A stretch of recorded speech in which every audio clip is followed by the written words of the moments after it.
안녕하십니까. 솔루션의 이동입니다. 자, 2022학년도 입시가 시작이 됐습니다.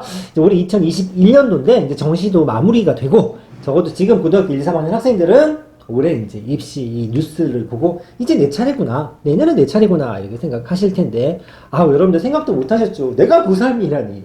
하지만 곧 현실이 됩니다. 자, 저희가 몇 번 2022학년도에 말씀을 좀 드렸는데, 부제를 좀 이렇게 달아놨습니다.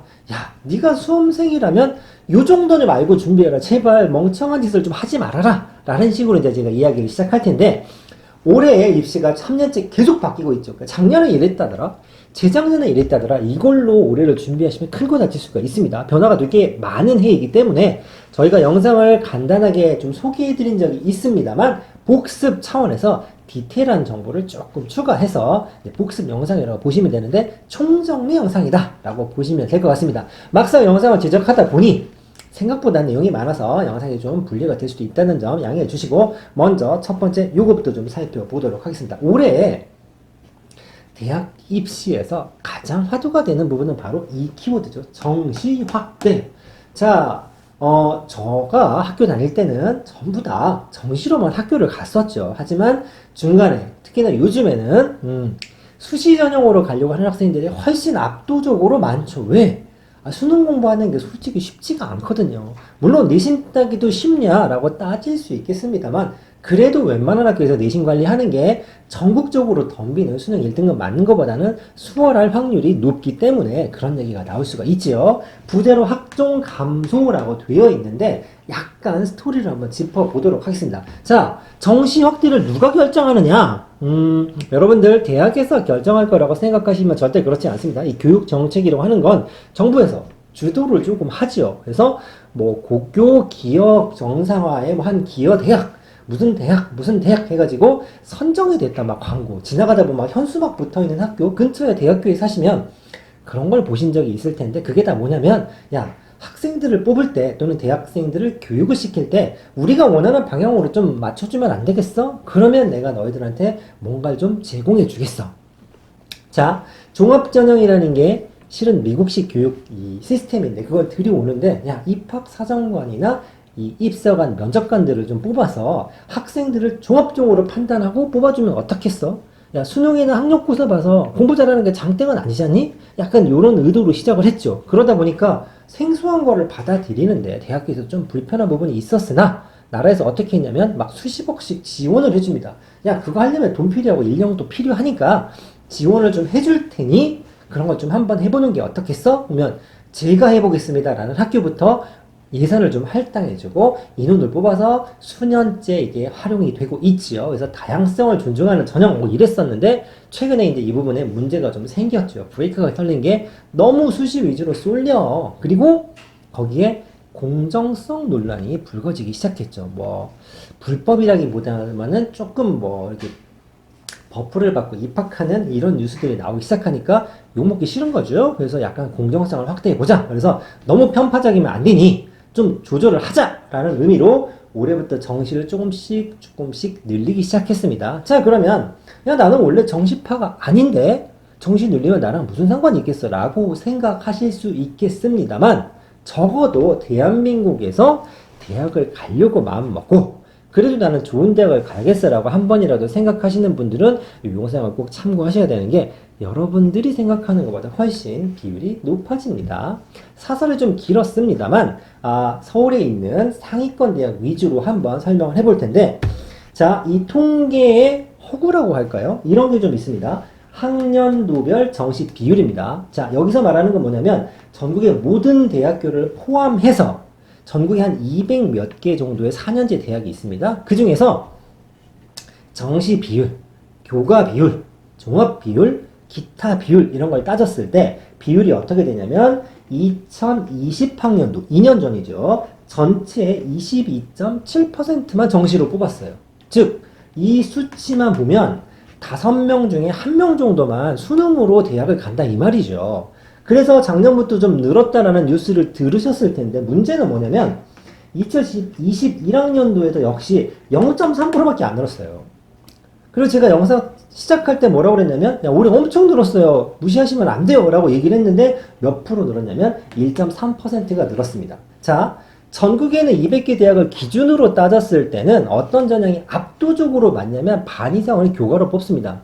중간 기말만 적당히 보시면 갈 수 있는 대학이 엄청 많다는 얘기죠. 그런데 여기 옆에가 있는 게 뭐냐면 여러분들이 영상을 보시는 그중에 공부를 잘하는 친구들이 가고 싶은 대학만 한정시켜서 한 20개로 압축하면 이게 유의미한 변화가 생긴다라는 얘기입니다. 그래서 스카이, 서성한, 중경예시, 국숭 3단 정도 이 수열 자체, 서열 자체가 어마어마한 건 아닙니다만 우리가 편의상 부르지 않습니까?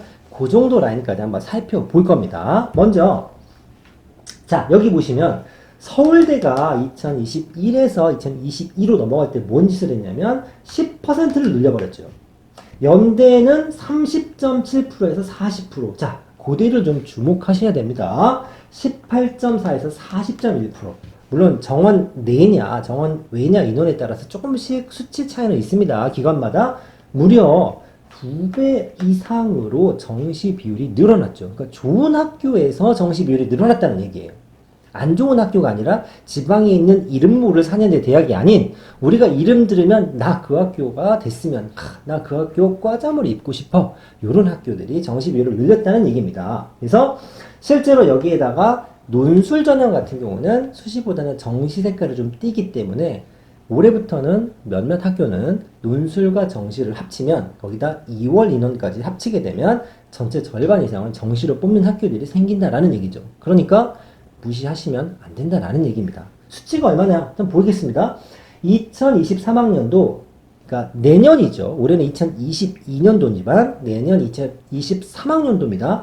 얘는 못을 박아놨어요. 여기 나와 있는 16개는 무조건 40%를 맞추라고 그랬습니다. 그런데 사람이 개기는 것도 아니고 야 내년부터 40 맞춰 그럼 올해 가만히 있다가 갑자기 2배를 하면 여러 가지 리스크가 생기겠죠. 그래서 올해부터 이미 40% 가까이 맞춰져 있는 학교들이 생긴다라는 얘기입니다. 자, 보시면, 자, 평균이 이 정도 되는데, 이 오른쪽에 있는 건대, 고대, 동국대, 서강대, 시립대, 서울여대, 연세대, 외대, 한양대는 내년을 대비해서 벌써 올해 40%를 맞춰놨습니다. 그러니까 내년에는 요 퍼센트 그냥 그대로 제출만 하면, 자, 40% 맞췄죠? 패스. 이겁니다. 왼쪽에 있는 경희대, 광운대, 서울대, 성대, 숙대, 숭실대, 중앙대는 좀 낮은 데가 30.7이고 보통 35, 37, 39, 35% 이상을 대충 맞춰놨죠. 이걸 이제 내년에 살짝 더 늘려서 40%를 맞추겠죠. 그래서 작년, 올해, 내년으로 갈수록 서울에 있는 학교들 중에서 정시 비율이 상당히 높아졌다라는 얘기입니다. 그럼 학교별로 좀 살펴보면 이렇습니다. 자, 서울대, 연대, 고대, 서강대, 우리 스카이 서성한이라고 되어 있는데, 자, 보시면 퍼센트를 제가 좀 추가를 했죠. 파란색만 잘 보시면 200명, 280명, 고대 2배 됐으니까 확 늘었죠. 650명, 100명, 300명, 300명 정도. 즉 학교 평균적으로 따졌을 때 요 정도 라인에 되는 학교들이 평균 한 300명씩 정시를 늘렸다는 얘기입니다. 자, 그러면 요즘에 학력 인구 감소라고 그래서 학생이 줄어듭니다. 인구도 줄어들지만 중고등학생도 줄어들죠. 그럼 대학교에서 이 인원을 늘렸다라는 얘기는 그냥 플러스 알파를 한 게 아니고 어디선가 빼왔겠죠. 자, 전체 인원이 1900명 정도가 되는데 이걸 어디서 빼왔냐?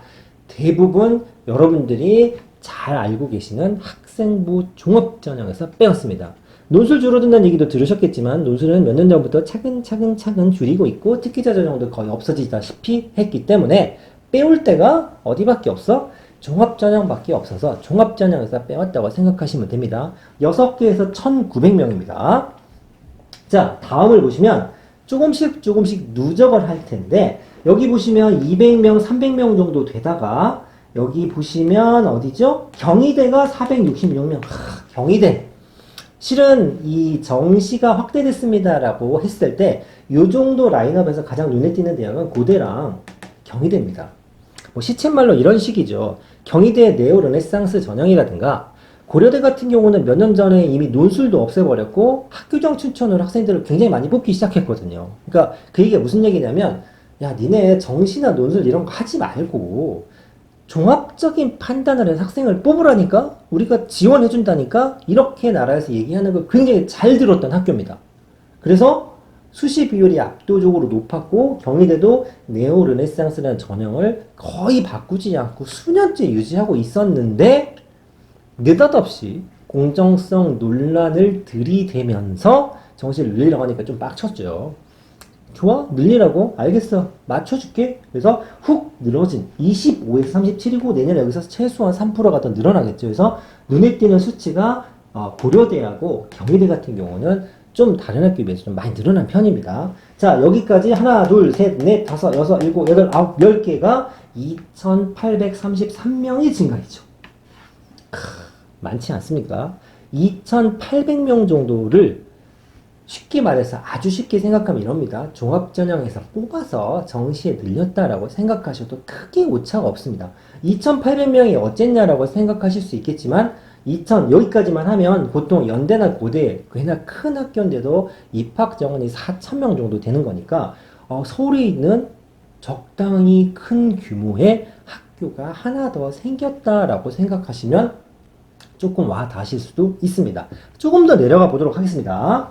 자, 여기 내려가 보면 홍대 같은 경우는 뭐 거의 이제 좀 줄어드는 것도 있는데 3,196명이 증가했고 이제 국송세단 라인까지 늘어나게 되면 3,500명, 즉 17,000명, 2,000명이 돼서 3,464명까지 증가가 하게 되죠. 그러니까 즉 서울에 큰 대학교 하나가 정시로만 뽑는 학교가 하나 더 생겼다라고 보시면 됩니다. 자, 그러면 적어도 내가 모의고사 등급을 아예 신경을 쓰지 않은 수험생이라면 모를까, 적어도 내가 수능을 어떻게든 봐야겠어 라고 하거나 여기에 나와 있는 학교 다 괜찮은 학교죠. 여러분들이 이름만 대면 어디서든지 웬만한 학생들이 가고 싶어하는 대학인데 여기 있는 대학을 가야겠다라고 하면 정시 카드까지도 잘 고려를 해서 입시 전략을 짜셔야 된다는 겁니다. 자, 그러면 야, 수능 공부 힘들잖아 라고 얘기하지만 힘들죠. 당연히 힘듭니다만 올해는 수학이나 국어 같은 데서 선택 과목이라는 게 생겼죠. 그만큼 변수가 좀 많이 생겼고 저희가 오늘은 파트 1에서 지금 정시만 가지고 얘기를 하고 있는데 정시 준비를 해야 되는, 또 정시라는 표현은 좀 그렇습니다만 수능 공부를 반드시 해야 하는 이유가 굵직한 내용이 한두 개 정도 더 있습니다. 영상 후반부 또는 2편 영상에서 소개할 수도 있을 것 같습니다만 어찌됐든 선빵 파트 1으로 제가 전달하고 싶은 거는 서울에서 이름이 되는 학교를 가려면 여러분들은 지금이라도 수능 공부를 하시는 게 유리할 것이다 라는 얘기입니다. 자, 여기까지 마무리하고 두 번째 주제 또 얘기 나누도록 하겠습니다. 감사합니다.